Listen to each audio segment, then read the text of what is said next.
Қазақ эстрадасының жарық жұлдызы Қайран Нұртастың әкесі Нұртас Айдарбеков өзінің тойға шығып өнер көрсетуіне қатысты пікір білдірді. Әншінің әкесі өзінің баласымен жағалысып жүр деп сынайтындарға жауап берді. Нұртас Айдарбеков бастапқыда бұл сөздер өзіне әсер еткенін жасырмады. Алайда уақыт өте ойлана келе оларға мән бермейтін болған.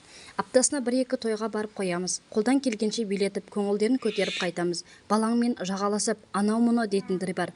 Біз енді қазақпыз ғой. Ал басқа ұлт, мысалы орыстар болса, 55-60 жасында ән айтып шықса да көтеріліп кете алады. Менталитеттер басқа, ал біздің қазақ біреумен жағаласып деп айтса ойланып отырып қалады. Негізі ойланып қарасақ, мысалы, біреу мұғалім дейік. Оның баласы ұстаздық жолды қуса, бұл да жағаласқан болып есептеле ме? Әркімнің өзінің жолы жөні бар. Дәрігердің баласы дәрігер, мұғалімнің баласы мұғалім болса, оның не айыбы бар? Осылай деп ойладым да, айтқандарды көңілге алмайтын болдым, деді Қайрат Нұртастың әкесі.